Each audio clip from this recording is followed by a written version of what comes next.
Okay, let's unpack this. We're starting this deep dive with a concept that is so resonant with modern anxiety that frankly, it just stopped us in our tracks. It really did. It's the single line, I must daily drink spiritual poison just to stay alive. Wow. Yeah. It's such an arresting image, isn't it? I think because it perfectly captures that feeling of cognitive dissonance so many of us live with now. And we're not talking about small things here, not like, putting up with a messy roommate. No, not at all. The spiritual poison here, as it's defined in the source material, is something that actively corrupts you. It erodes your integrity, your core values, your whole sense of self. And it's the fact that it's daily. It's not a one-off compromise. It's this constant requirement to do something, or I guess not do something, that, deep down goes against the person you want to be. Right. Like staying in a toxic job you can't quit because you need the health insurance. Or just the constant need to ignore the inconvenient truths about the products we all rely on. It forces you into this kind of emotional numbness just to get through the day. And that gets to the second half of the phrase, right? Just to stay alive. That's the key. Mm. It elevates this from a simple choice to an absolute necessity. Mm. Staying alive here means keeping your livelihood, your security, keeping your family safe. Or just avoiding total social or financial collapse. Exactly. So if you refuse the poison, the consequence is actually worse than the damage the poison causes. It's a horrible conflict between this ongoing internal damage and an immediate external catastrophe. Yeah, and this whole framework comes from your analysis of being, a modern middle-class person. You framed it perfectly. Our survival requires benefiting from the hidden costs paid by millions of people. Just to participate in society. So that's our mission today, Ah. to really explore this necessary evil, this moral trap that we're all caught in. It's the ultimate tension, I think.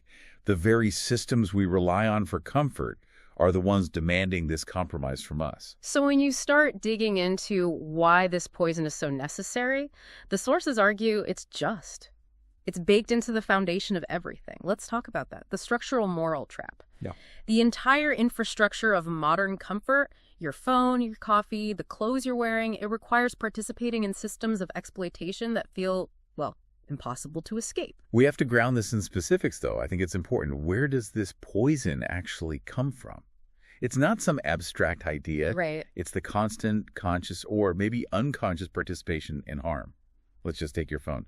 The convenience of that little device, it connects you instantly to some very specific costs. Like conflict minerals. Conflict minerals mined in brutal, completely unregulated conditions. The factory workers in the supply chain, the conditions are just inhuman. And then there's the environmental devastation from mining the resources for the next upgrade. And the scope is it's overwhelming. It's not just our electronics. No. It's the industrial agriculture that gives us affordable food. It relies on, the suffering of animals or the exploitation of migrant labor. It's the fast fashion industry, built on a constant stream of cheap textile work that pollutes entire regions. And if you try to trace back the origin of almost anything you own, a consumer good, the materials in your house, you eventually hit this wall of misery or devastation. And that's the cruelty of the daily part. Every single meal, every purchase, every time you drive your car, you're engaging with that shame. It's not a one-time spiritual tax you pay. It's a grinding, relentless erosion of self.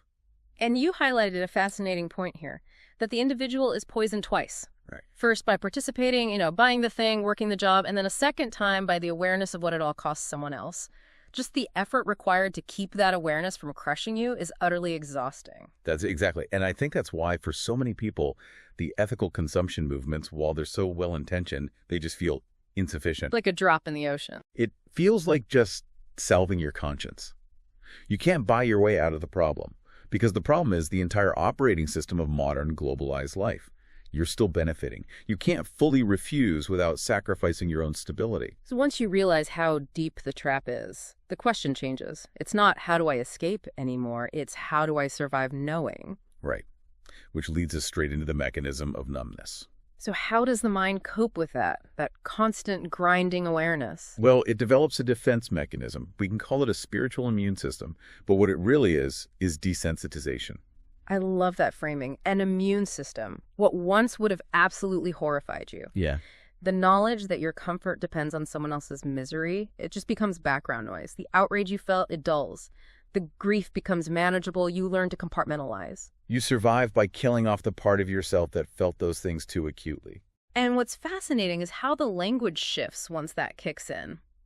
The sources noted that the person starts framing this compromise as a necessary transaction. They start calling it the cost of doing business. Oh, that's so true. You internalize the language and the logic of the very systems that created the problem in the first place. It's a really subtle but profound surrender. And society doesn't just, tolerate this numbness. It actively rewards it. It does. I mean, think about it. The person who can't stop thinking about the labor practices behind their company or who agonizes over their investments, that person is less efficient. They're often paralyzed. Well, the person who can just shut that off, who can compartmentalize and ignore the ethical noise, they get the promotions, they get the bonuses.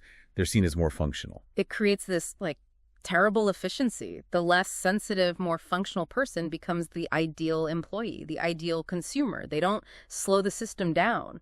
And that brings up a really key psychological point, this numbness. It might not be a moral failing. It might just be a necessary defense mechanism to stay functional. So you're saying that if you were constantly acutely aware of your own complicity in all this systemic harm, it would be genuinely unbearable. I think it would. It would lead to paralyzing anxiety, to existential dread. You couldn't function day to day. So the choice isn't really between being good or being bad. It's between building that immunity or just completely breaking down. Exactly. But the price you pay for that psychological survival is that loss of your raw moral sensitivity. That part of you is sacrificed for the sake of functionality.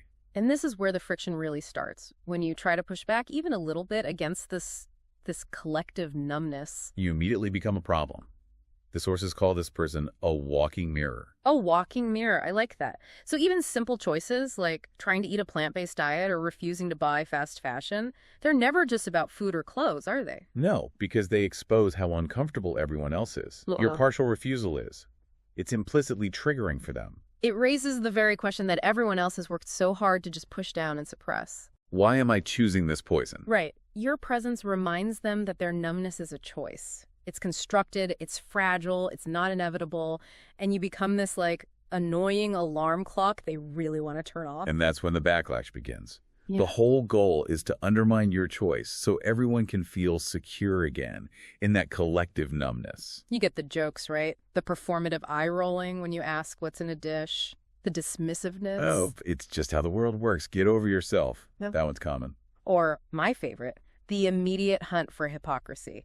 Oh, you care about factory workers, but what about your phone? Is that fair trade? Gotcha. Yeah, that hostility. It always sounds like you think you're better than me, when really all you did was order a different meal. They need to prove that you're just as compromised as they are. They have to. Because if you can successfully opt out of even a small part of the poison, it suggests that maybe they could too. And that would force them to confront the very awareness they fought so hard to kill off. The system punishes defection, even at the margins. It's just easier to be uncomfortable together than to let anyone question the arrangement. Which brings us to this profound realization of entrapment. You realize you can't just quit. You can't just walk away and live off grid. Because you were born into these systems. You were raised in them. By the time you were old enough and aware enough to question the moral cost, your entire identity was already integrated into the system you now see as a problem. Your skills, your job training, your family, your relationships. It's all built around participating in this thing you now see is ethically compromised. And the cost of opting out is astronomical. It could mean abandoning your entire professional identity, accepting huge material insecurity, maybe moving away from everyone you know and love. It could destroy you in different, but just as devastating ways. This isn't just simple hypocrisy then, it's entrapment. That's the perfect word for it. You see the cage so clearly, you even see that the door might be unlocked. But you realize that stepping out could mean stepping into a different kind of destruction. And here's the final crushing part of it.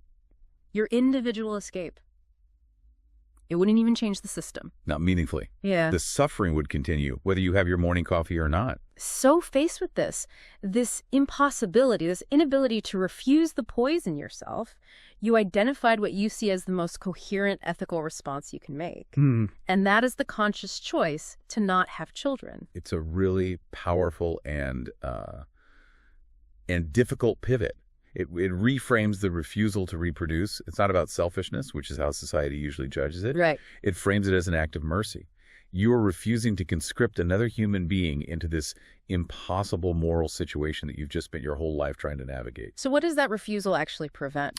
Well, it means the child won't have to inherit this dependence on exploitation. They won't have to carry that heavy weight of guilt from benefiting from all this misery. They won't have to build that spiritual numbness just to function. They won't have to make these same corrosive compromises every day. And it's one of the very few choices you can make that actually reduces harm at scale in a quantifiable way. It is. That person won't consume, they won't require the suffering of others to exist, and they won't continue that lineage of complicity. And yet, this is the one choice that society seems to judge most harshly. It's punished with judgment, with massive social pressure. The assumption is always immediate selfishness, or that you've somehow failed to grasp the meaning of life. The irony is just, it's so rich. You face all this pressure to have kids, which often frames people as like insurance policies for old age, a totally transactional view. And yet the truly coherent ethical choice, based on this radical awareness of the cost of existing, is met with total confusion and hostility. But the choice is internally consistent. You can refuse to pay the cost yourself, but you can refuse to force a new life to pay it. So what does this all mean for you, for the listener who's living through this right now? It seems like the definition of a modern ethical life is just this agonizing tension. It is. It's between the radical awareness, seeing the cost of everything so clearly, and the functional compromise of drinking the poison just to maintain your security. The trap is that you can't be innocent anymore once you have that awareness. You become what you needed to survive becoming. You had to sacrifice a piece of your moral self to maintain your physical security. And now that sacrifice, in a way, defines you. And that leads to the final provocative thought we want to leave you with. Something for you to just mull over on your own. Yeah. When you look at that whole spectrum, from total moral paralysis on one end, caused by guilt, and total functional numbness on the other, is there a sustainable, livable middle ground? Is there a version of existence where you can maintain that acute moral awareness without either being completely destroyed by the guilt or becoming completely numb to the cost? That, I think, is the balance we're all struggling to find. All right, today we're going to dive into a pretty heavy idea, a really challenging look at the hidden cost of the way we live our modern lives. And it all kicks off with this one single sentence that just sticks with you. I must daily drink spiritual poison just to stay alive. Wow, I mean, just let that sink in for a second. It's such a paradox, right? So what on earth is this spiritual poison? Why would anyone feel like they have to drink it? And what does it do to us? Let's get into it. Okay, so first things first, we gotta unpack what this spiritual poison even is. It's not, a literal thing. It's actually something way more tangled up in the day-to-day fabric of our society. So what is it really? Well, the poison is the feeling you get from knowingly participating in systems that deep down, are causing harm somewhere. It's that awful, grinding feeling that lives in the gap between what you know is wrong with the world and, well, your own life. And this is where it gets really concrete. I'm talking about the stuff that powers our convenient lives, the brutal factory conditions behind our clothes and gadgets, the realities of industrial agriculture, the environmental damage, all the invisible stuff that just happens so we can have what we want when we want it. And that right there is the real kicker. The poison isn't just that bad things happen. The poison is the knowing. It's knowing that your life is tangled up in all of it and feeling like you can't just stop. So every time you buy something, every meal you eat, it can feel like you're making another tiny, painful compromise. So how do you live like that? How do you get up every morning with that constant awareness grinding away at you? Well, our minds are pretty incredible. We develop a coping mechanism, a kind of immunity. They call it spiritual immunity. But here's the catch. It's not really immunity in a good way. It's actually desensitization. It's this slow, creeping process where the things that used to genuinely shock you, that used to horrify you, they just start to fade. They become background noise. And this slide just lays it out so clearly, doesn't it? Look at the shift that happens inside you. That feeling of horror, it turns into background noise. Outrage, you learn to compartmentalize it, to put it in a box so you can get through your day. Grief for the planet or for others just becomes the cost of doing business. You go from being paralyzed by it all to just functioning.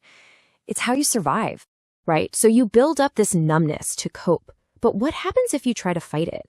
What if you decide, you know what, I'm going to try to drink a little less of this poison? Well, that's when things can get weird with other people, because your choice doesn't just affect you. It's this incredible idea that even a small change, like deciding to eat a certain way or buy things differently, it can turn you into a kind of walking mirror. And when you hold that mirror up to other people, it reflects their own compromises right back at them. And let's be honest, nobody likes that. And you can almost see this chain reaction happen in real time, can't you? Your choice is the mirror. It reminds people of the compromises they're making, which threatens that spiritual immunity they've built up. So they get defensive. And their goal, whether they know it or not, is to poke holes in your choice, to undermine it, so they can feel okay about their own. This all leads to that big, obvious question. Okay, if it's so bad, why not just opt out? Just leave the system. But as the source material makes really clear, it's just not that simple. It's like we're in a cage, but there's no obvious key. I mean, really think about it. We were all born into this. It's not like you signed a contract. Your entire education, your job skills, your friends, your family, they're all woven into this system. To truly opt out would mean facing this massive wave of insecurity and isolation. And for what, really? You leaving wouldn't change the giant machine. And this is such a crucial point. This isn't just being a hypocrite, saying one thing and doing another. This is a much deeper feeling, entrapment. It's when you can see the bars of the cage perfectly clearly. You see the door. But you also know that what's on the other side is a world you are completely unprepared for, and it might not even be better. You're just trapped. So if you're trapped, and if there's no easy way out, what can you do? What does a genuinely coherent, ethical response even look like? Well, the source we're looking at offers one pretty profound and maybe even controversial answer. And the conclusion the source comes to is, yeah, it's a tough one. It suggests that maybe the most coherent response is to simply refuse to create another person who has to inherit this trap. The logic is, if you truly understand how messed up the situation is, the compromises, the numbness, the guilt, maybe the most compassionate thing you can do is not force someone else to go through it too. By making that choice, you basically break the chain. You decide that your family line won't pass on this whole package deal. The reliance on exploitation, the endless moral tightropes, that slow numbing of your spirit, and of course, the torment of being aware of it all. It's framed as one of the very few actions you can take that actually refuses to sign someone else up for this whole thing. It's like, you might have been drafted into this system without a choice, but you can refuse to be the one who enlists the next soldier. And that's where this leaves us, with this huge, heavy question just hanging in the air. In a world that's so complicated, a world full of impossible choices, what does a truly ethical action even look like? There's no easy answer, but thinking about this idea of spiritual poison definitely forces you to ask the question.